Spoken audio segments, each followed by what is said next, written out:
क्या आपने कभी सोचा है कि जिस मोबाइल फोन को हम हर दिन इस्तेमाल करते हैं, उसकी शुरुआत कैसे हुई? आज जो बातचीत हम चुटकियों में दुनिया के किसी भी कोने में कर सकते हैं, उसके पीछे एक इंसान की मेहनत और कल्पना छिपी है।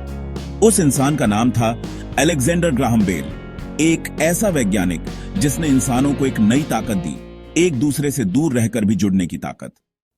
अलेक्जेंडर ग्राहम बेल का जन्म 3 मार्च 1847 को स्कॉटलैंड के एडिनबरा में हुआ था।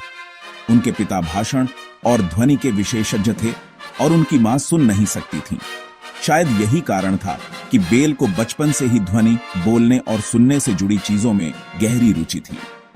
उन्होंने देखा कि आवाज कितनी जरूरी चीज है और कैसे इसे समझने से लाखों लोगों की जिंदगी आसान हो सकती है।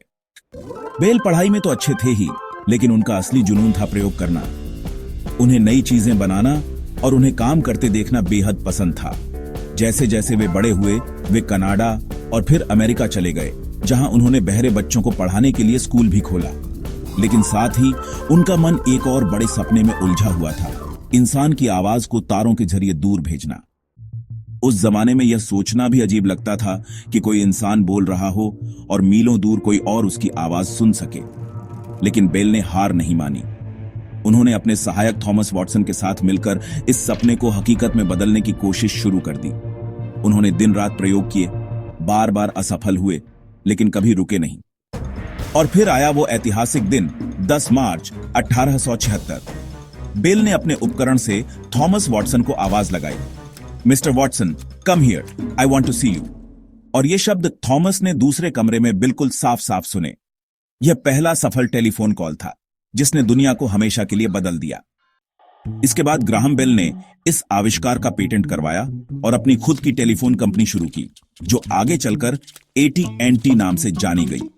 और आज भी यह दुनिया की सबसे बड़ी टेलीकॉम कंपनियों में से एक है।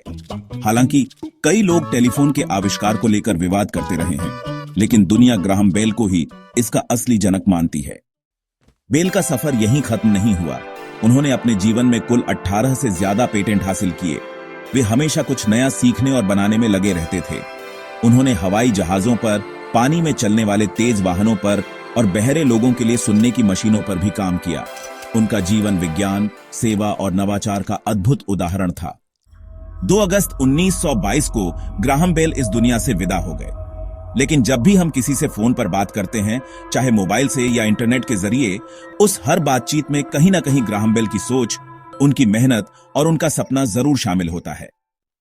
ग्राहम बेल ने सिर्फ एक मशीन नहीं बनाई, उन्होंने पूरी दुनिया को एक साथ जोड़ने की शुरुआत की।